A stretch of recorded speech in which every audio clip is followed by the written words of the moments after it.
प्रियाताई काही म्हणू शकतात, पण हा प्रश्न जो आहे हा सर्वोच्च न्यायालयाच्या विचाराधीन आहे।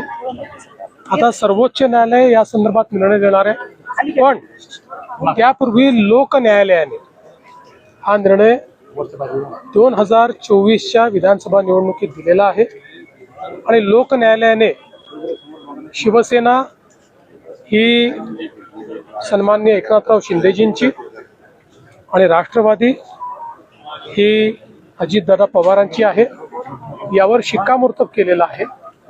ठीक आहे, आता सुप्रीम कोर्ट काय करतात याकडे सगळ्यांचं लक्ष आहे, पण सुप्रीम कोर्टही हाच निर्णय दिला अशी आम्हाला अपेक्षा अधिवेशनाची सूचना जारी केलेली आहे। पहिल्यांदाच जातीय माहितीची नोंद त्याच्यामध्ये भरली आहे। पहिल्यापासून आम्ही सांगत होतो की केंद्र सरकारने जातनिहाय जनगणना ही घोषित केलेली आहे, त्याचे टप्पे असतात, त्यानुसार ते होईल आणि आता त्या संदर्भातली कारवाई सुरू होते, याचा मला आनंद आहे।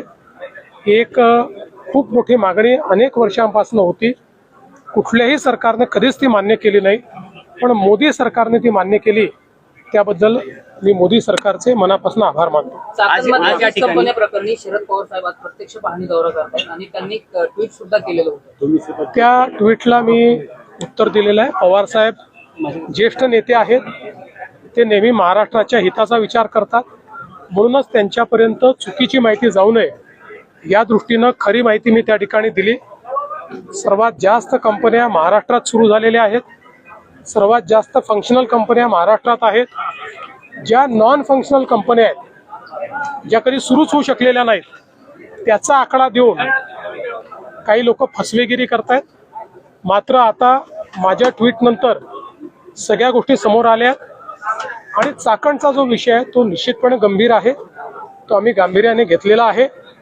असं लक्षात येत आहे की 5-7 एजन्सीजमुळे त्याचा कोणी वाली नाही आहे, त्यामुळे जिल्हाधिकाऱ्याला त्याचा वाली करून त्यांच्या अंतर्गत सगळ्या एजन्सीजचं कोऑर्डिनेशन करण्याचा आम्ही प्रयत्न करतो आणि त्यातनं तिथले ज्या काही समस्या आहेत त्या आम्ही दूर करू।